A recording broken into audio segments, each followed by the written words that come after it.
So far, we have been analyzing sustainable development by using a human touch or maybe emotional perspective.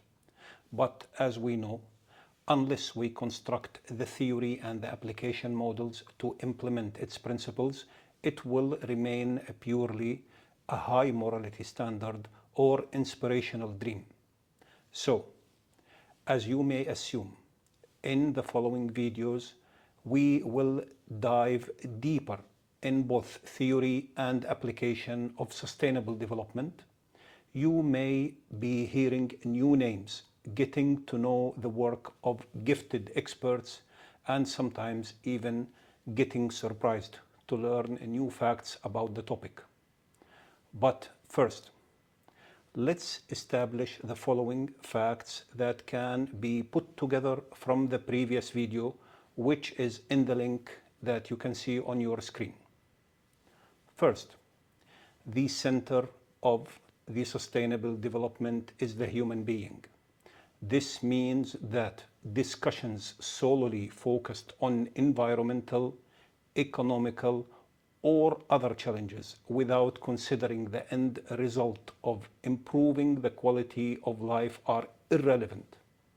These discussions may be caused by either imperfect knowledge or intentional distraction driven by selfish desires to improve financial or political positions. 2. Every human being on this planet faces economic, technological, social, and environmental challenges. However, the magnitude and significance of these challenges vary depending on factors such as initial income, health status, education, culture, and political and administrative situation in his country and region. The first step in designing a sustainable development strategy is understanding these components and their importance.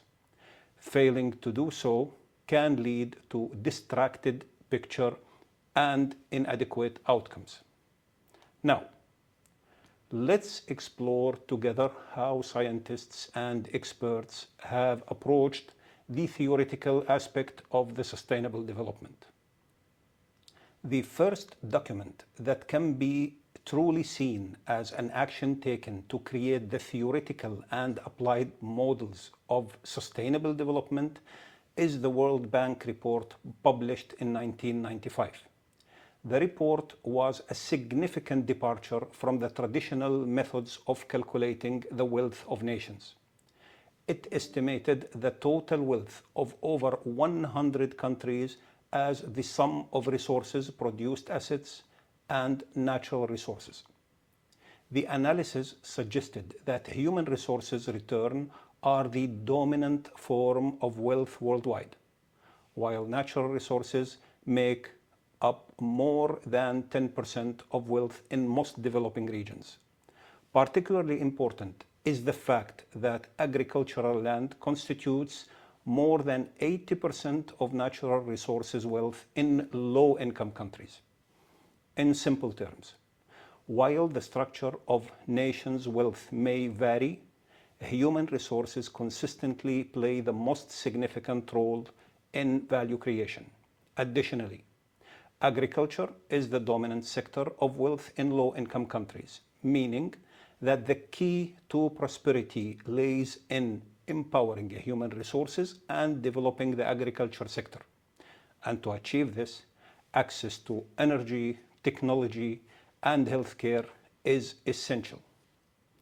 The other novelty of this report was the elaboration on another pillar that is a must to enable the human, the administrative one. The report emphasizes the potential risks of poor administration and the lack of competent authorities, which could hinder efforts to improve the quality of life due to narrow perspectives. Just imagine the failure that some can cause due to making an assumption that we can double the product and the productivity of workers without investing in training and equipment simply by doubling their wages. Or as a result of overlooking important social rights, and here we mean equity, social mobility, social cohesion, participation, empowerment, cultural identity, and institutional development, only because it is believed that pouring financial resources could be enough for the society to self-regulate. It is important to note, however, that the report does not ignore or underestimate the role of economics in the equation.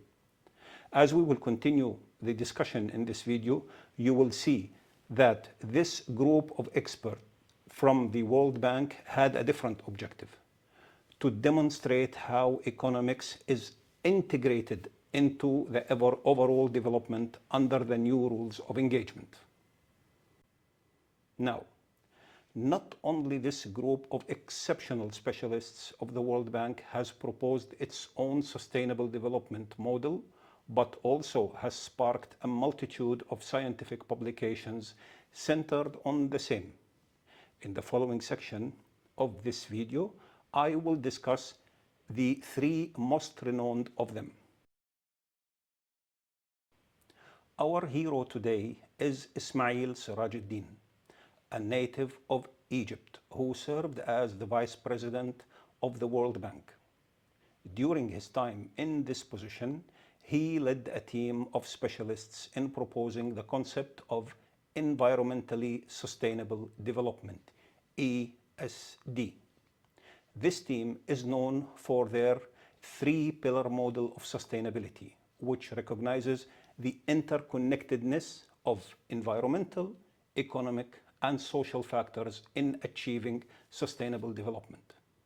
The model aims to create a human-centered approach to development and begins by defining ESD through a triangular framework that incorporates the perspectives of three disciplines: economists, ecologists, and sociologists. Economists prioritize maximizing welfare within the constraints of limited capital and technology. Ecologists prioritize preserving the integrity of a global ecosystem, and sociologists emphasize the importance of a human being as key actors. Sirajuddin recognized that while economists, social scientists, and environmentalists shared similar concerns, they often failed to consider each other's perspectives. Economists tended to focus on financial aspects, while social scientists focused on issues of inequity and poverty, and environmentalists, as usual, focused on natural resources management. And in order to bridge these gaps, Sirajuddin proposed a solution in the form of a second triangle that connected all these concerns. He saw the concept of environmentally sustainable development as a means of ensuring the continuity of societies between generations and for the environment. He offered a definition of sustainability that stated, "Sustainability is to leave future generations as many opportunities as, if not more than, we have had ourselves." Several advancements have been made in the three pillars theory, but the most noteworthy is the PRISM model, also known as the Prism of Sustainable Development, which was first proposed by Spangenberg and Bonyet in 1998. This conceptual framework consists of four interconnected dimensions: environmental, economic, social, and institutional. The environmental dimension focuses on protecting natural capital to ensure that development operates within Earth carrying capacity. This includes managing natural resources such as renewable and non-renewable stocks. The economic dimension pertains to human-made capital to ensure economic viability, representing the development of a prosperous and resilient economy. The social dimension relates to human capital and social equity, addressing social well-being and the needs of all members of the society. And finally, the institutional dimension, also known as governance, includes the systems in place to manage the other dimensions. This involves creating effective policies, institutions, and decision-making processes. The PRISM model argues that true sustainability requires a holistic approach where progress on one area does not compromise the others. It emphasizes that these dimensions are interdependent and addressing all four is crucial for long-term development. You know what? Enough science. Let me explain why this view is more advanced than the simple triangle. Imagine a four-faced prism dispersing white light into its rainbow colors. It does this regardless the entry and the exit faces, and changing any phase dimension or proportions does not compromise its ability to do so. The prism continues to disperse light and the faces do not need to be equilateral. The only way to disrupt the prism function is to have two parallel faces. And do you know when this can happen? Absolutely correct. When we completely remove one face and the prism simply collapses. In other words, the four dimensions of sustainable development are not equally critical across the board, and each nation has its own prism based on its starting point and priorities. Therefore, each nation can choose to reconfigure its own sustainability prism at each stage of its development. Here is a simple example how this configuration could work. Imagine a nation with low income and limited access to electricity, digital communication, and other essential technologies. This nation is situated in a territory with dense forests and rich water resources, and has made the decision to embark on a journey towards sustainable development. This journey can begin with a focus on economic, social, and institutional dimensions, with less emphasis on the environmental dimension. However, as these dimensions improve, the environmental aspect can be given equal priority.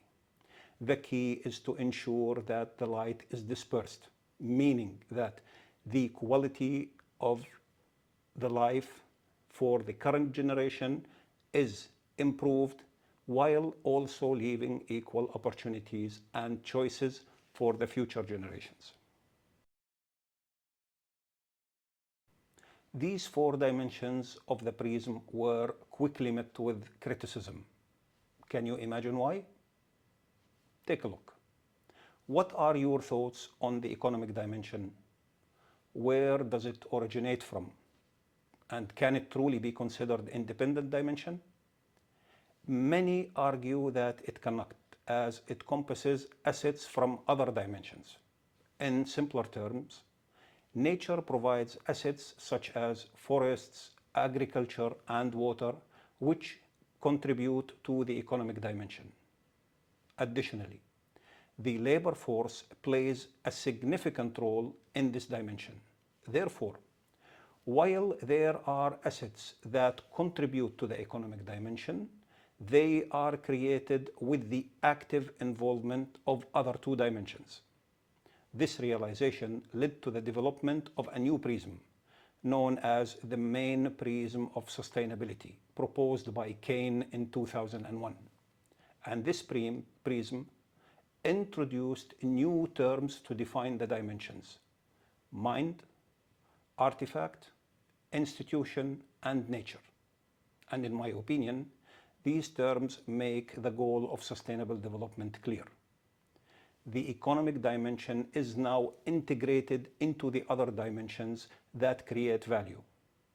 The idea and inventions referred to as mind. The physical assets and technology crafted by humans referred to as artifacts. and the natural resources used to support both are referred to as nature. On the other hand, no sustainable development can succeed without the societal organization, which is referred to as the institution. There are other experts who view sustainable development as a strategy from a different perspective. They believe that social and economic development can only occur if the environment provides the necessary resources, such as raw material, space for new production sites and jobs, and constitutional qualities. Therefore, the ecosystem should be considered a superior system to the other dimensions of the triangle of PRISM models. In 1997, the International Development Research Center, IDRC, proposed replacing the graphics of 3 pillars or interlocking circles with the egg of sustainability model, also known as nested model. This model was originally designed in 1994 by the International Union for the Conservation of Nature, IUCN. The egg of sustainability illustrates the relationship between people and the ecosystem as one circle inside the other, similar to the yolk of an egg. This suggests that people are part of the ecosystem and that they are ultimately dependent on each other, just as an egg is only good if both white and yolk are good. A society can only be well and sustainable if both people and ecosystem are thriving. In conclusion, it is unfair to say that I have discussed all the sustainability development models available out there, but I definitely went through the most important ones based on their approach to identify the interrelation between its components and their structure.